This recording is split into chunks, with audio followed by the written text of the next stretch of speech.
Hello and welcome to another episode of Downtown Talks. We're pleased you're joining us. Today we're here with David Bowling, Executive Director of CFH. Before we get started, I would like to thank the sponsors for Downtown Talks who generously contribute to this program.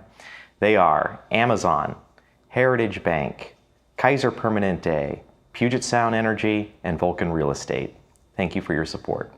Now we're ready to bring in our special guest for today, David Bowling, Executive Director of CFH. Welcome, David. Thanks for having me. Glad to be here. Well, this is a really timely and important topic for us and the Bellevue community to talk about the work that CFH does and the clients you serve, and especially a remarkable time coming out of COVID. So tell us a little bit more about what this last year has meant for CFH and how it's impacted operations and your world.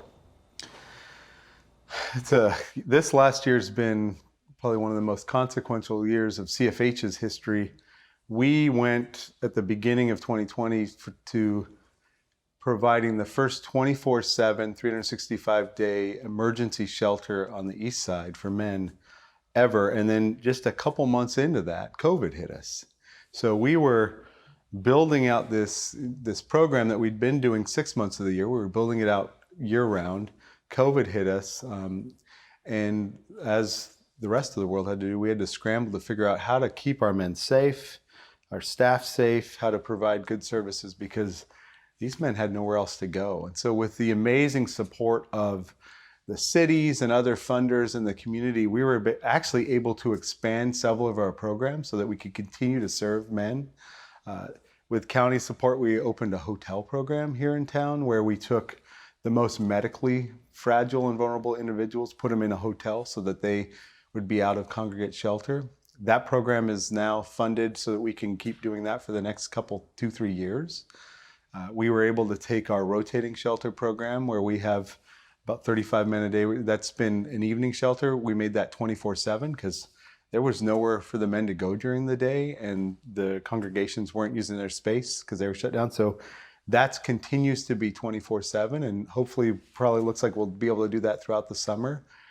And our 100-bed emergency shelter, we were able to continually provide shelter for up to 100 men on site as well, and services for sometimes up to 140 men a day.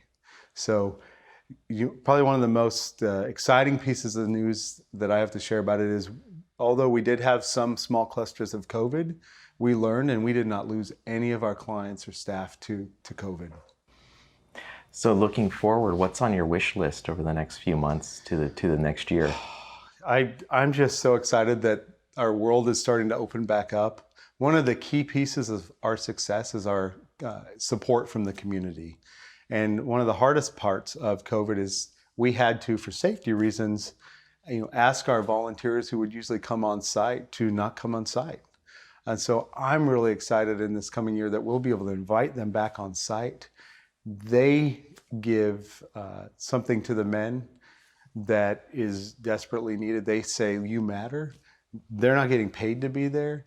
They come and they give a connection to mainstream society that these men need. And so I'm so excited about reconnecting our programs and services to the wider community.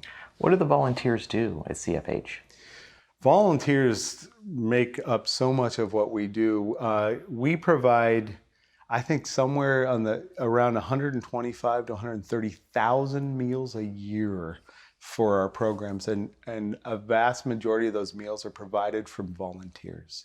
So volunteers have continued to do a lot of heavy lifting, a little bit less this year, but we've been able to do it where they haven't been able to come in and share the meals, but they've dropped it off outside, and we've had less, but getting them back up to being able to share the meals. But the relationship piece is important. They come in, build relationship with the guys, listen to their stories, let them know they matter. I'm really excited to be able to have the volunteers come back and they can share the meals with the men. Let them know they matter, that we see you. We have volunteers that do different things, haircuts. We're exploring like yoga maybe. We've had book club, all sorts of things, meditation, money management, all sorts of things that we haven't been able to do as much of this year because we haven't been able to incorporate the volunteers. So even beyond volunteers, when you think about the top 2 to 3 things that people can do, organizations, individuals can do to support CFH and the clients you serve, what are those top 2 to 3 things? Well, CFH is the only provider on the east side that serves men experiencing homelessness. So just knowing about us is important. If you run into a man on the east side who it looks like they're experiencing homelessness and having struggles, letting him know to go to us, or calling our outreach worker, connecting them in some way to us is a lifeline to that individual. And it also just helps the whole community, because we're a better, safer community when these people are inside getting services instead of languishing in our woods and on our streets. So just knowing about us and sharing that with somebody is good.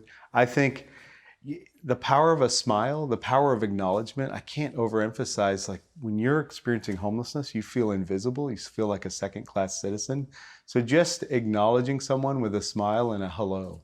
You don't need to get in and try to solve their issues. I'd say don't do that, but just that acknowledgement, it can be important. As an agency, we have a lot of needs. Like I said, food, clothing donations, all kind of donations, coats, hats, financial donations. These are what we need as an agency to serve. You know, we serve around 15 to 1,800 different people a year who are experiencing homelessness come through our doors that we're looking to support and get on the track to housing and stability. So we need a lot of support from the community. So reach out, look at our website, reach out and see if you have a skill that you're like, hey, I think this could help, or you have some extra money, or you have some coats and gloves or food, we'll take it. David, what's the range from outreach to eventually housing? What is that range of services, or the spectrum or progression that a client goes through when engaging with CFH? We have an outreach worker who, over the years, he's been in different cities. He's predominantly in the city of Bellevue now, and he'll go and serve men, women, and families and help connect them to the services. And that's often a first step of engaging someone on the streets in the corner, on the libraries when it was open, and saying, hey, there's services, what do you need? If you're a single man, you're going to be referred most likely to our 24/7, 365-day emergency program, where we have showers, laundry, 3 meals, and we're building out more case management and mental health and addiction support for those programs. So that's usually a first place to engage. Some people get there, they just need a little bit of time with that, and they launch back out into housing stability. We also have a rotating shelter that's in different congregations, more of a recovery-based program. So someone needs a little more support and they're also in that place of recovery, that's a good program we'll send them to. We also have 90 units of subsidized affordable housing that we operate, 2 different programs. So those are full all the time, but we're looking to get people, and we're looking to grow that program. So we've got street outreach, 2 different shelters, and housing opportunities all in our system. And we have some case management and mental health and addiction support in there to help people be successful as they navigate towards housing. So Bellevue is just one city in our region that is working to serve men experiencing homelessness. There are many other cities and the county itself working to solve for homelessness in our region. So how is CFH connected to regional efforts, and how do you see that connection making progress in the future? The regional efforts are something CFH, we've always stayed connected to what's going on locally and regionally, and the Regional Homeless Authority just hired Mark Dones as the head of that, which is new and opportunities and exciting. And we have, as an agency, are very engaged. We want to make sure that the East Side's needs and the uniqueness of the East Side are reflected in what is grown, so that we have an East Side effort instead of just something that's created in other parts of the region. So we're very connected to what's going on, but I'd say it's very early days. Mark has only been in the position maybe 2 months, and I think just hired second or third person, and still building out the strategy, but we are connected to the county very closely to try to see where this is going. I know that Kevin Wallace has created the ECDF. I don't know if you've heard of that, the East Side Community Development Fund, to help with East Side efforts on homelessness. And so we're very connected and with that to make sure that that we have a voice and that the East Side has a strong voice in shaping what the East Side needs. And so and we're very connected to the East Side cities who work closely with us to try to make sure that the programs that we are operating serve the needs of this community. What are the elements that make addressing homelessness successful on the East Side? There are two elements that come to mind, and one I've spoken about a little bit already, but the power of the community coming together, the housed community coming into and showing their care and support of these men who are struggling at this time is so powerful, so huge. I cannot overstate the importance of that. But the other piece that I think is hugely important to our success is that we have a city council, city staff, and an amazing police department that work hand in hand with CFH and the other providers dealing with homelessness on the East Side to make sure that we're dealing with these men in dignified, compassionate, supportive, and empowering ways. We're all on the same page, and we work closely together to stay that way. And it works. So what is the latest on the future of CFH and the permanent shelter that is in the planning process? We're really excited about our future because we have been spending many years trying to get the first ever permanent emergency shelter building built on the East Side for men experiencing homelessness. We've had 7 different locations we've stayed in since 2008 for emergency shelter. None of them were built to be a shelter. We've made office buildings, churches, all sorts of places work. This will be built out to help men really more effectively and efficiently ever get out of homelessness and get back to housing and personal stability. We're looking at the location right by the Seattle Humane Society and Eastgate.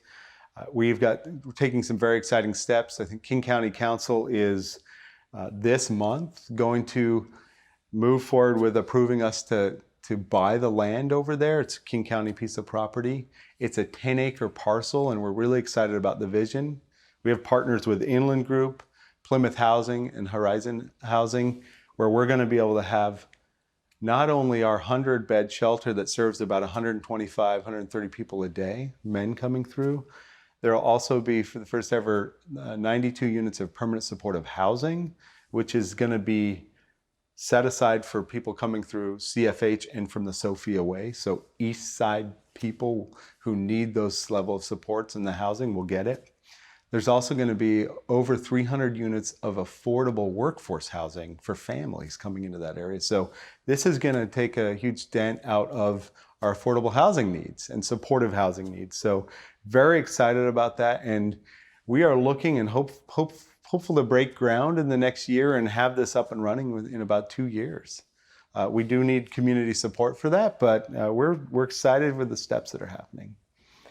David, thank you for your work, the work of CFH in this community, and thank you for joining us for this Downtown Talks. Thank you. Thank you for your role in helping to make this a vibrant, thriving community. And thank you for watching. We invite you to learn more about CFH and get engaged, give back at cfhomeless.org. Thanks for watching, everyone. Have a great day.